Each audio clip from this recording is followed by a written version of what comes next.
children, we have already discussed about the distance time graph to calculate the speed for the for uniform speed and non-uniform speed. For uniform speed, as we have earlier discussed, we find the slope of the graph, and for non-uniform speed, that is known as for instantaneous speed, we take the slope of the graph. Now I will discuss velocity time graph. The variation of the velocity with time for an object moving in a straight line can be represented by velocity time graph.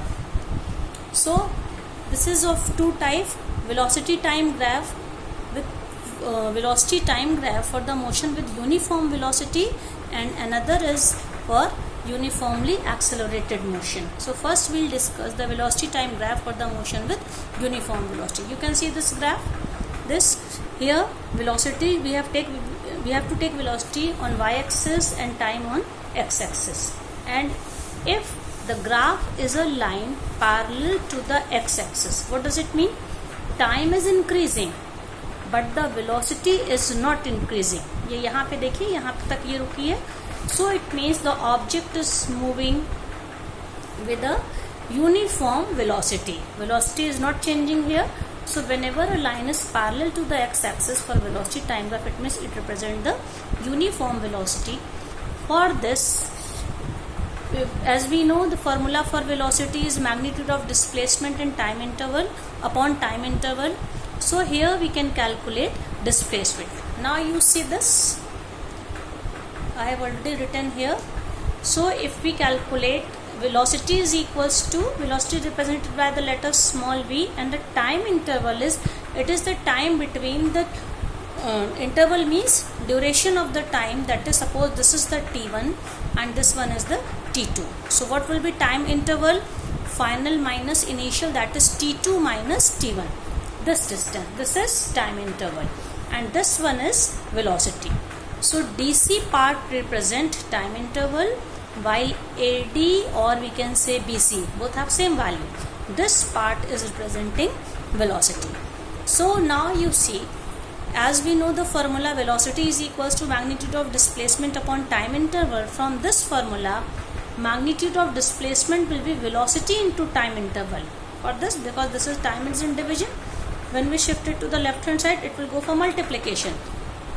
So displacement is equals to velocity into time. It means to calculate displacement, we have to take velocity and time.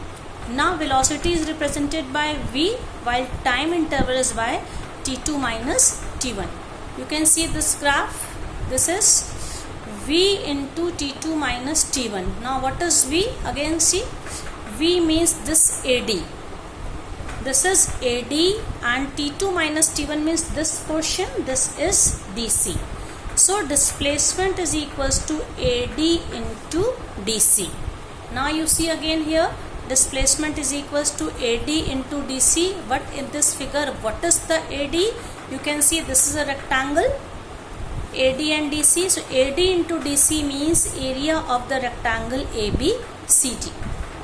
So we can say magnitude of displacement of an object is equals to area enclosed between velocity time graph and the time axis. We can see this by an example.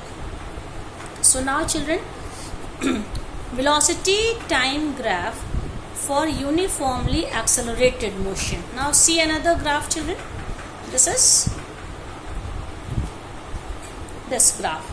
As we have discussed, when the graph is a line parallel to x-axis, it means velocity is not increasing with time. This represents uniform velocity. But when we have graph like this represents uniformly accelerated motion. That is, as time is increasing, velocity is also increasing. You can see here. So children, this graph represents the uniformly accelerated motion, because here this line is not parallel to the x-axis. As time is increasing, velocity of the object is also increasing. In this way again we can find displacement of the object as I have already told you the formula. Displacement is equals to the area enclosed by the graph and the x-axis. Suppose I have drawn this graph. You have already learnt about this in the previous session. Suppose I am taking BD portion, point B and point D. I have to calculate displacement for this portion. So how can we calculate displacement? You can see I have drawn a line parallel to y-axis through B and another line parallel to y-axis through D. These two are line, and so these two line, and you see this x-axis. These are the two times. This is T2 and this is T1. Suppose I am mentioning is A, B, C, D, E, then F and G.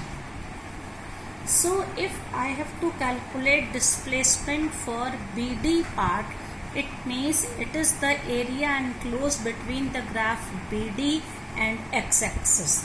That is this figure BDGF.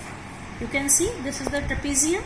So it means for this portion, if we calculate displacement, we are going to calculate the area of this trapezium BDFG. So how can we calculate? You see here, displacement is equals to area enclosed between BD and time interval, that is area of trapezium. I am writing in short, area of trapezium. And what is the name of the trapezium? BDFG. Now we can calculate it in two ways. You see, you know the formula for the area, formula of area of trapezium. Another way is we can divide it into two parts. Suppose I draw a line parallel to x-axis.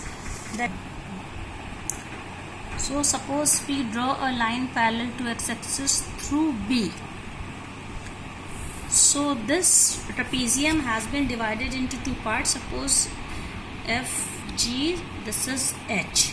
So area of trapezium, now see, BDGF is equals to area of triangle BDH, this triangle, and area of rectangle BHGF. In both ways we can solve it. So this will be, now see, so area of trapezium BGDF is area of triangle BDH plus area of rectangle, what is the rectangle? BHGF. So now again see in the graph, children, what is this value? Area of triangle BDH. It is 1/2 into base into height.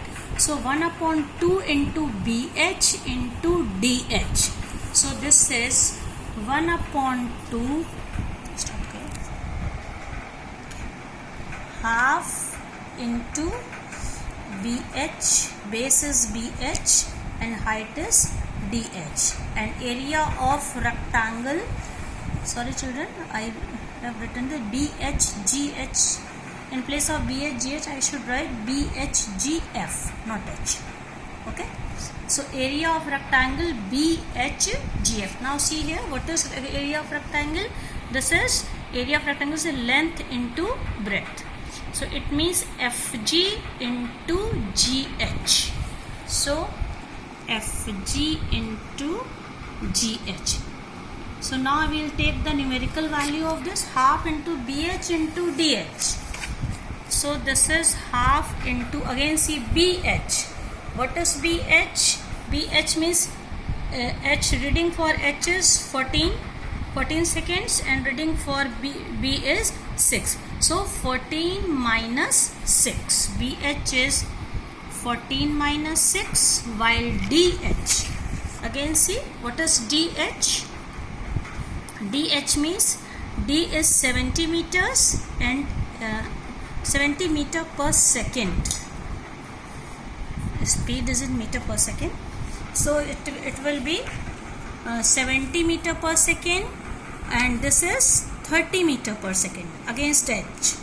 So 70 minus 30. So this will be 70 minus 30. This is the area for triangle.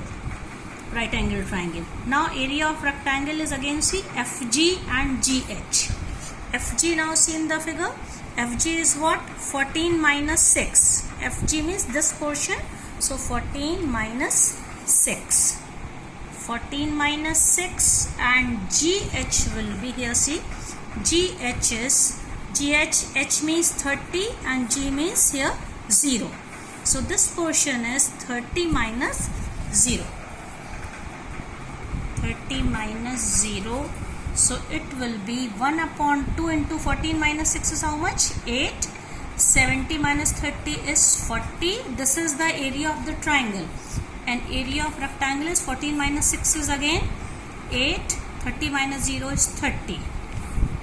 So this will be, when we solve this, we calculate this. This is suppose 20. The 20 into 8 is 160 and 30 into 8, 240. So overall value will be 160 plus 240, that is, it will be how much? 400 meters. So in this way, for the accelerated motion or velocity time graph, if we have to calculate displacement for any portion of the graph or for the whole graph, what we do, we find the area enclosed between that part of the graph and x-axis. Here I have taken the BD part of the graph to calculate the displacement. Now children, from the same graph, that is velocity time graph, we learn to calculate acceleration. It's very important children, as we have already done it for the distance time graph. We calculated speed. In the same way, to calculate acceleration by velocity time graph, we have to find the slope. As I have written here, acceleration is equals to slope of the graph, and slope, acceleration is represented by the letter A, and slope means tan theta. What is tan theta? In the right angle triangle, perpendicular upon base, and the triangle is BDH. You can see here I have taken the same portion BD. So slope of the graph, if this angle is theta, so it means tan theta is the slope, that is acceleration. For this part, it is DH, perpendicular upon base BH. So acceleration is equals to DH upon BH. We have already done this for distance time graph. So what is DH here? Now you can see D reading against D is 70 here meter per second, and reading against H is 30. So it will be 70 minus 30, this portion, this reading minus this reading. Now for BH, BH is H reading against H is, what is this? 14 minus 6. 14 minus 6. So acceleration will be 70 minus 30 is 40. 14 minus 6 is 8. 40 upon 8, it is 5. As I have already told you, unit for acceleration is meter per second square. So acceleration of the object will be 5 meter per second square. So in this way we can calculate acceleration by velocity time graph when the graph is like this. And acceleration can be calculated only when velocity is changing continuously. Now for this graph, you can see here the graph for this velocity is not changing with the time. So in this case, acceleration is 0. It means no acceleration is taking place here.